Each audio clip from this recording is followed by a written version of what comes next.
I think we played in this game the way we've been playing in practice. The things that we've been doing well, we did well.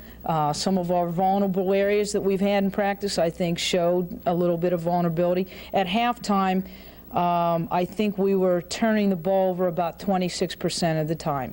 That's a little bit too many times, and we've got to cut that down. And if I recall, a lot of those turnovers were underneath the basket where we mishandled the ball, and they could have resulted in a scoring opportunity. So those types of things can obviously change and improve.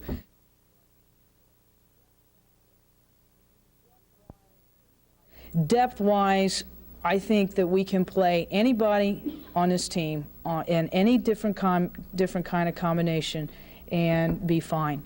The freshmen, you know, I probably played the freshmen together. Well, I know I played them together quite a bit. They probably logged as many playing minutes as the upperclassmen. And hey, they play together and they play hard.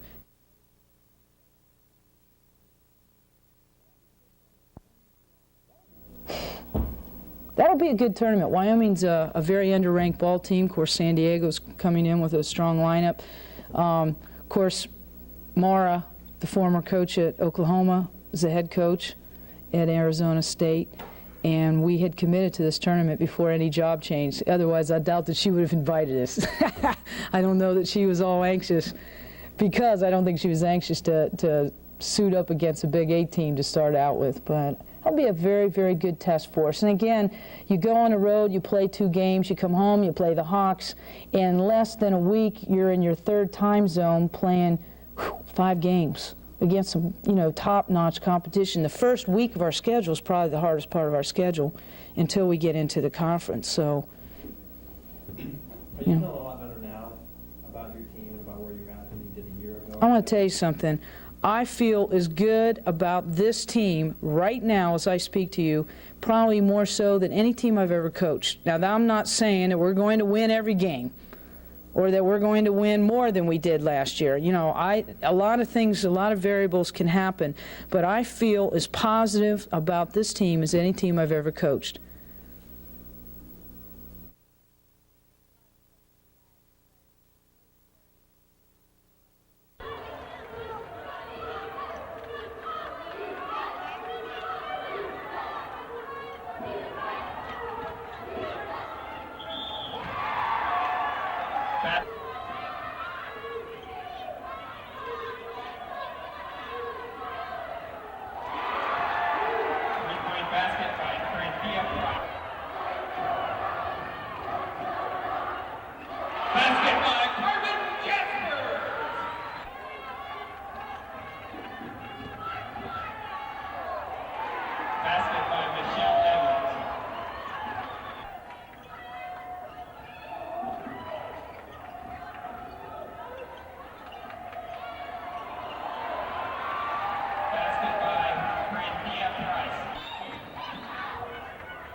Basket by Lisa Reiner.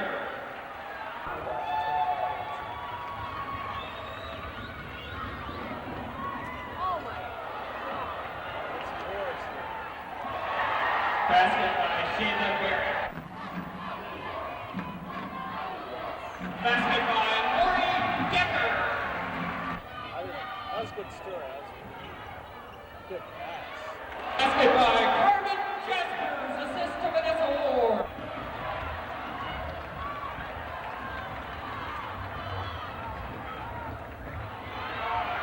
Basket by Tracy Waterman.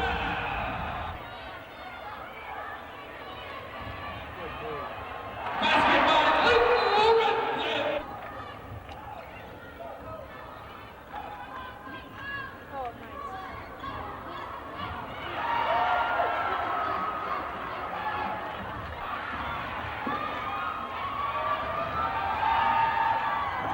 Basket by Michelle Edwards.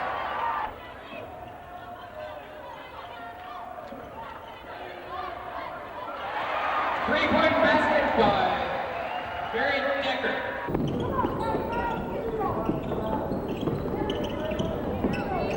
Basket by Vanessa Ward.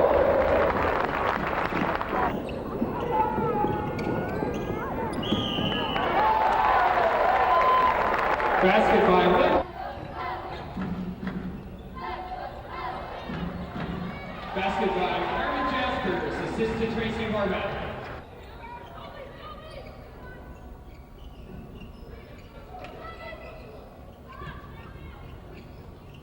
Basket by Shelly Coyle.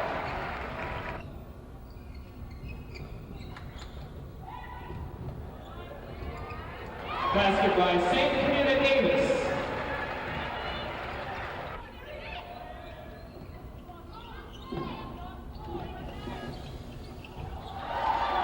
Basket by Etta Bird.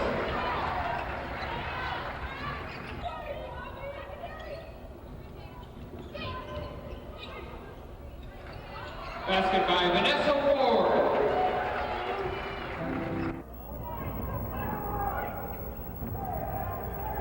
Basket by Lynn Lorenzen.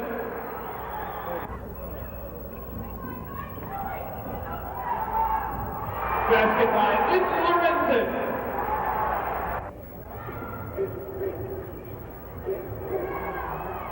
Basket by Lynn Lorenzen.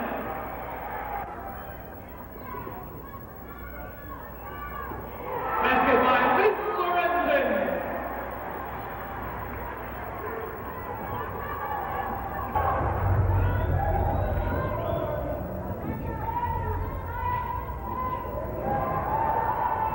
Basket by Lisa Ryder.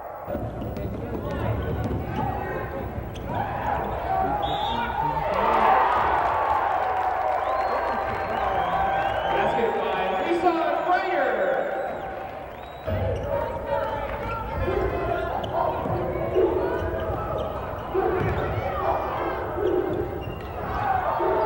Basket by Carmen Jaspers. Played by Etta Bird.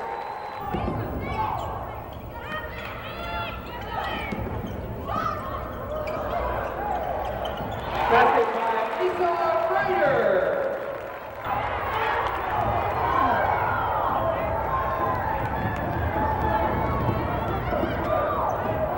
Basket by Etta Bird.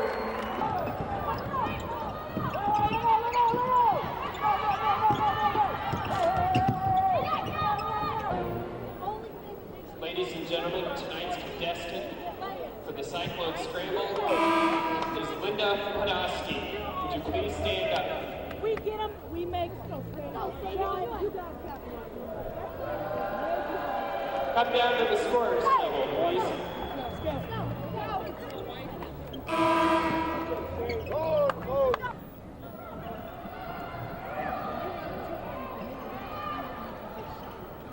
Basket by St. Camilla Davis.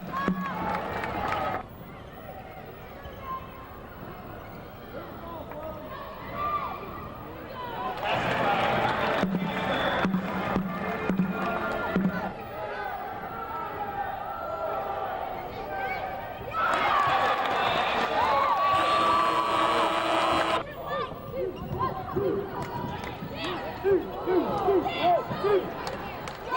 by Shelly Coyle.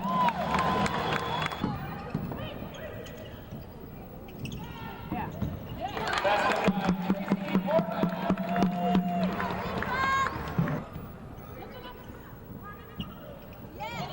Basket by Carmen Jaspers.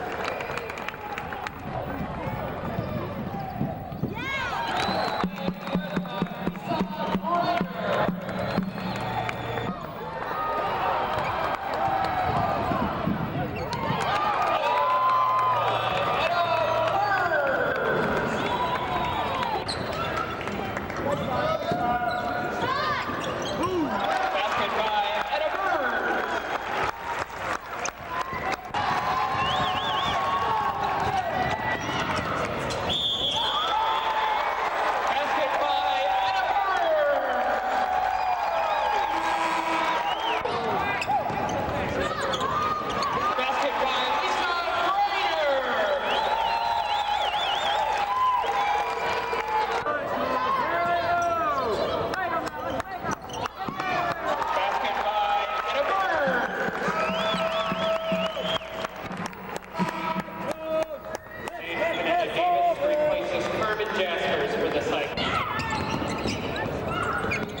5 minutes of 4.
Schuler has it, 2-on-1 break.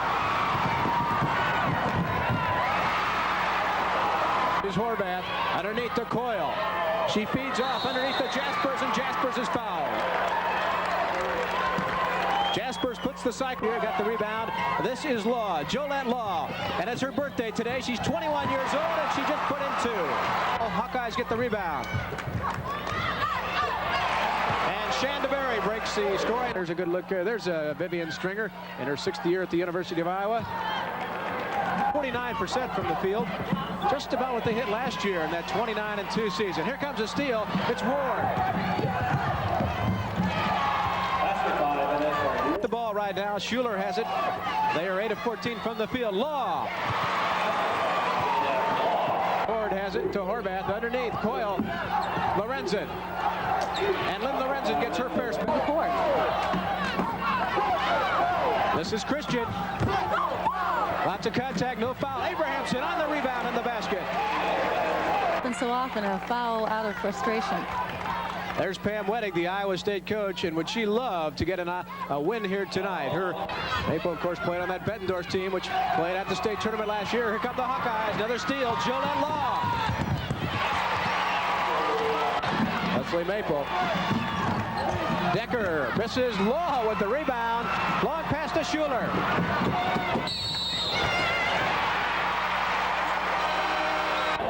We'll go to the line. She'll have 1. Along the baseline, they pass it inside. Tipped away. Felicia Hall gets it. Long pass to Schuler.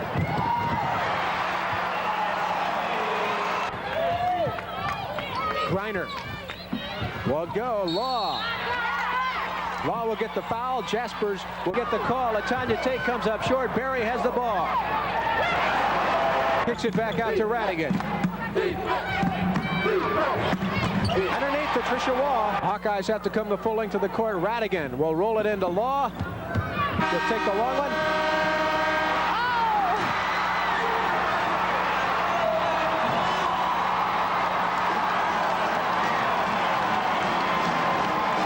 Well, I don't know if they needed anything to fire him up, but that surely did. Jolette Law hitting from behind the line. line, and Iowa leads at 44-23. We'll be back with the halftime activities after this break from our local stations. Horvath goes against Schuler, and Tracy Horvath finds the reins. Horvath stolen by Price.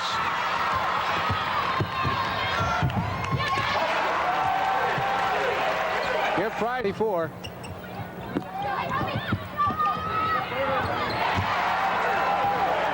And she hasn't been in the game very long. 66-32. That's Davis. Sandy Davis, the 6-foot sophomore from Riviera Beach. And Martin Usual points out that's 1 per minute. Law. Schuler tries for the steal, can't get it. Davis will shoot. Sandy half-court basketball. Price. Nice shot by Price over. Iowa has it on the possession rule. This is Berry. 76-38. Iowa leads it. Ward makes it 76-40.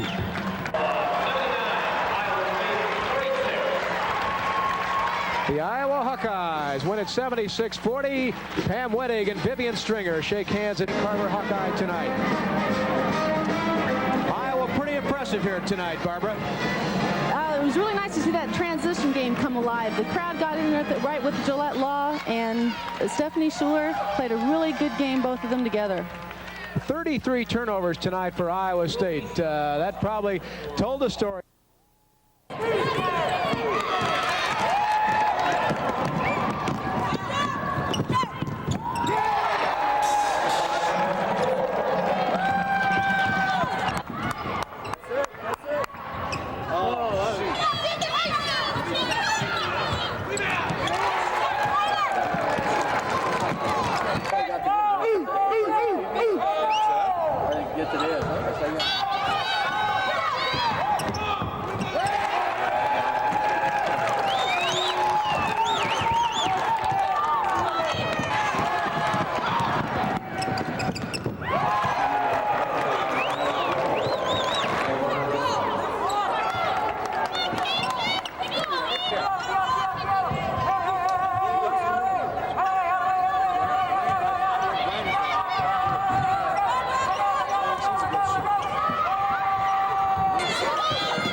do it by myself. Let's help out.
Iowa State foul charge number 4. That's an able first personal foul.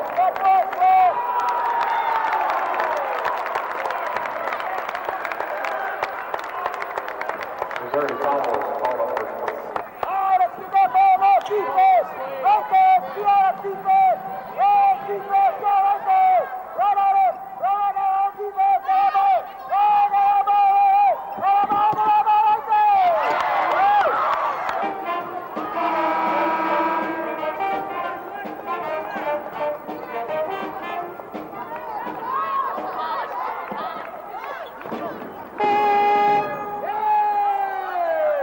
There it goes. Stay close.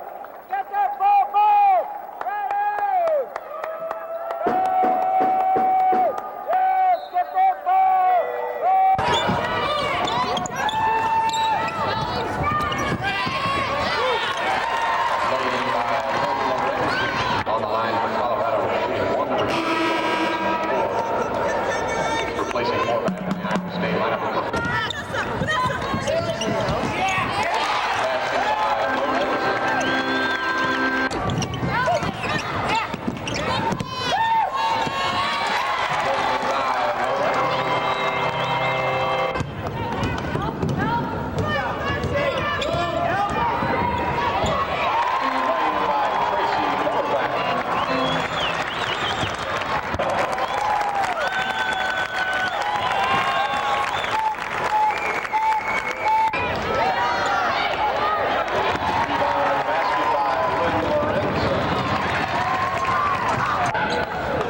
against, a lot of players in the Big Eight, and I think just a lot of the stunts that the coaches have, devised for our defense have helped me a lot too this year. Lester has quickness. He has a very strong desire to excel. He comes on Saturday ready to play, and someone that we think when we utilize his ability to move and change direction and penetrate. He has big play potential for us. Lester's playing that way for us. Ed Johnson is the outside linebacker coach for the Cyclones. He joined Jim Kreiner's staff after 4 years as defensive line coach at Army. It's a lot of difference, although when we were at Army, we played, a schedule many times equal to some of the Big Eight schools. We never played Oklahoma or Nebraska. We played Missouri the last 2 years and played them down to the wire. But, obviously it's talent. It's the football players here are bigger and stronger and faster and more skilled. But it's, I'm excited to be in a Big Eight conference, obviously. A win on Saturday afternoon is the ultimate goal of the coaches and players. Consistency and constant improvement play a big part in the Cyclones' success. That's the kind of thing you sit down on a day-to-day basis to evaluate. We've got pride, and our kids have a strong belief in themselves. And, we've gotten better from the beginning of the season, but we've got a lot of room to improve, obviously, as does any football team. Building pride and confidence, a big part of the Cyclones' success formula. Reporting for the Jim Kreiner Show, I'm Bob Healy.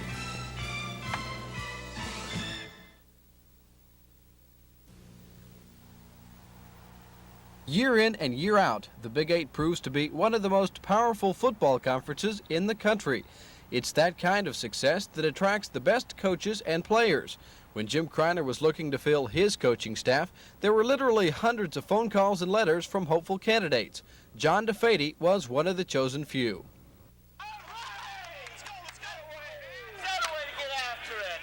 Standing out above the rest is nothing new for the Cyclones running back coach. DeFady was an NAIA All-American runner at Eastern Oregon State. When his playing days ended, his football success continued in coaching. Being at Iowa State is like a dream come true. We have a fine staff here at Iowa State, football staff.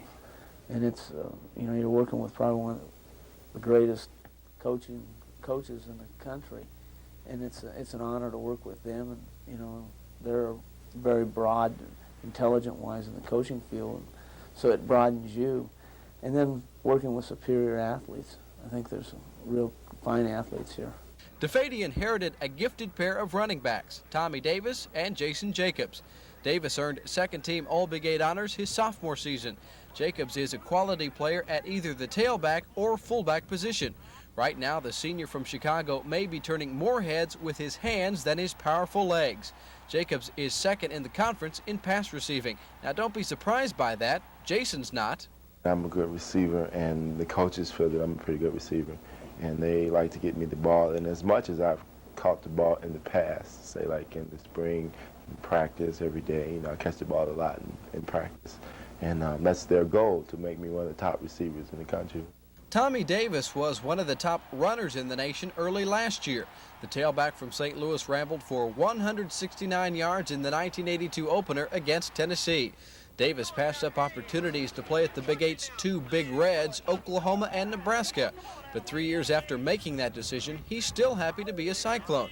And despite Iowa State's slow start, Davis's ultimate goal for 1983 remains the same. I really just want to get on the winning track and get us into a bowl game, And I think, the running back position sparks most offenses. If the running backs are running around and getting a lot of yards, that opens up the passing game. And, the line feels good because they know they're making big holes, So I think me and Jason have to really spark, our offense, definitely, and that'll get us on the winning track. Tommy and I are really tight, as far as football is concerned. And when he goes, I go, okay? When he gets up, I'm up. So he keeps my morale up.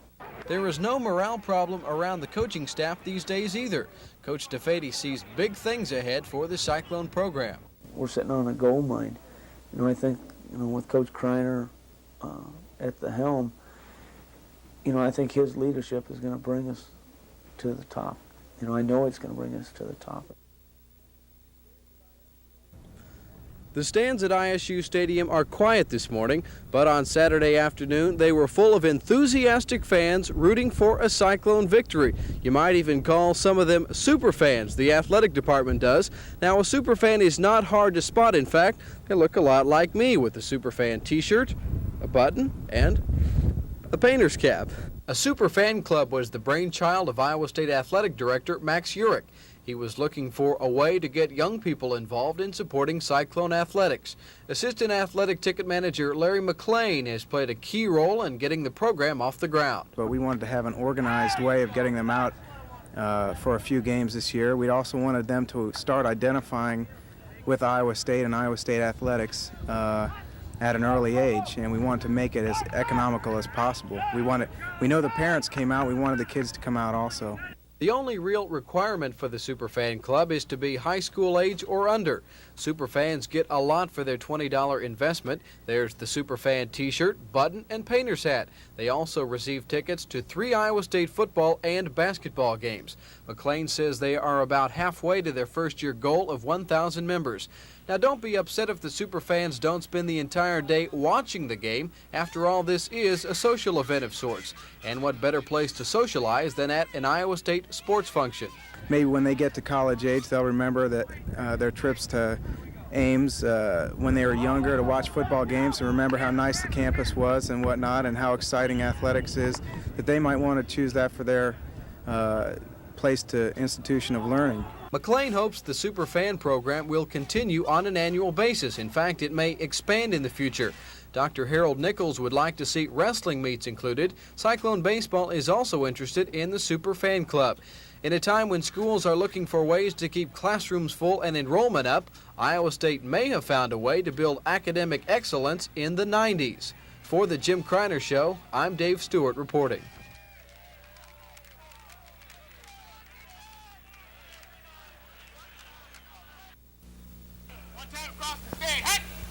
Bill Vincent is the receiver coach at Iowa State. When the players talk about Coach Vincent, enthusiasm is a word that keeps coming up. He always gets you up for practice, even though it be some of them gloomy mornings. It could be raining, wet outside, and cold. But we'll have a great day because Coach Vincent started us on the right page. You know, we'll start in the meeting room and we'll get it going there, and we take that on the field. And before practice even start, we'll be ready and loose, and our energy be going, and we'll be just great. But other than that, he's like a big brother to us.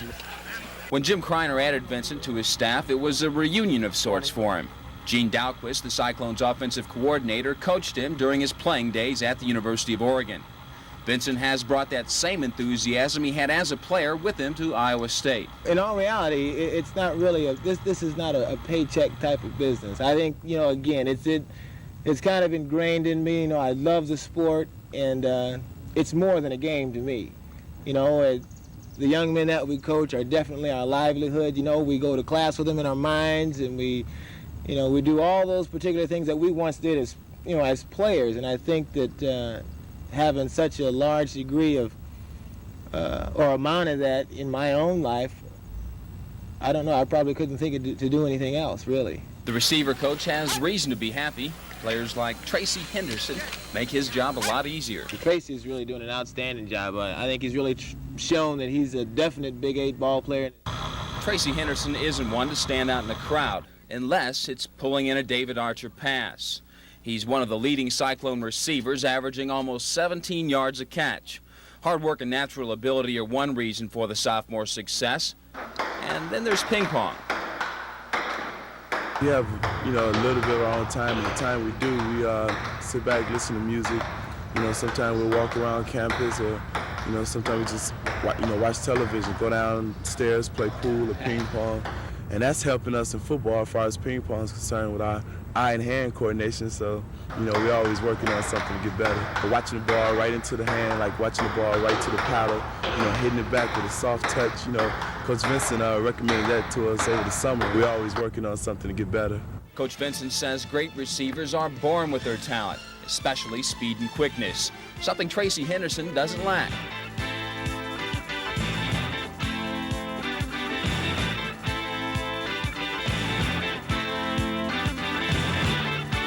Bill Vincent and Tracy Henderson, a winning combination for the Cyclones.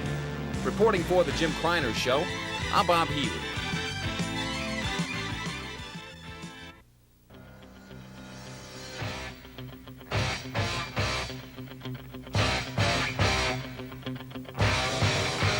Preparation. Ask any coach and he'll tell you it's one of the key ingredients to winning. Iowa State has taken a fresh approach to 1983, and it's a whole new ballgame in Ames.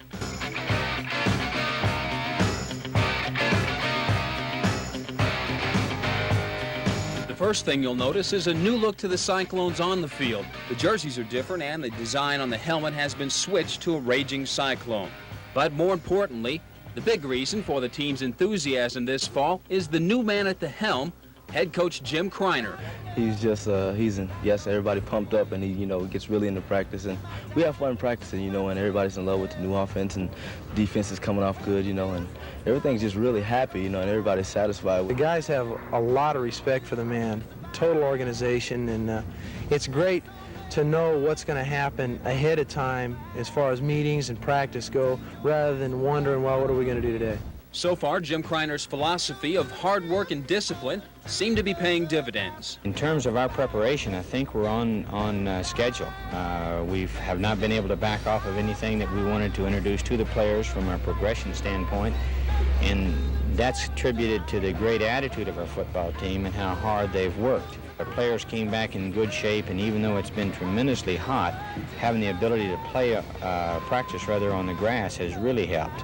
And then the players have really pushed themselves and driven themselves to maintain a high level of concentration, which has enabled us to stay on track. Long before opening day and even the first practice, the Kreiner work ethic began. The players were put on a new weight program by strength coach Tom Wilson, and the results have been positive. When I first got here, I brought in a free weight system as opposed to the Nautilus they had here earlier. And I think the free weights have made these guys a lot more confident than what they were before.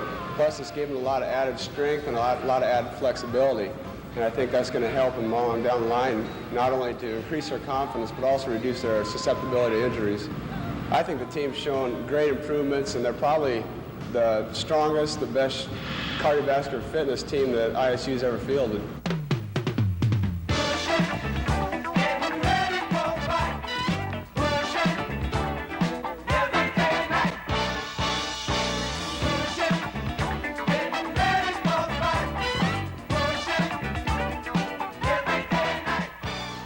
Meanwhile, in Iowa City, there's a quiet confidence in the Hawkeye camp. One reason may be their top 20 ranking in many of the polls, but even before those polls came out, Hayden Fry knew he had the horses to win in '83. We've worked extremely hard, the coaches and the players, to earn a top 20 ranking, and that's what we've been striving for. But no one really ever knows prior to a ball being snapped in a football game. It's all guesswork. The true evaluation will come at the end of the season, and then it's a lot more accurate. But, they have to have some place to talk, and the experts are going to do it regardless. And I'd dang sure rather be in the top 20 than the worst 20.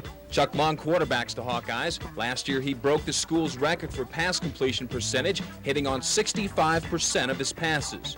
Some say as Long goes, the Hawkeyes will follow. We're not just going to be able to sneak up on anybody anymore like in the past where they didn't know how the Hawks were. But now, now they know we got a veteran ball club and we'll be pretty good. And, a lot more teams will be pointing toward us, so we'll have to play a little bit harder. With the Hawkeyes hoping to improve their 8-4 record from last year and a Peach Bowl appearance, and Iowa State pumped up over a new coach and offense, today's game could be a real knockdown, drag-out fight for bragging rights in the state of Iowa.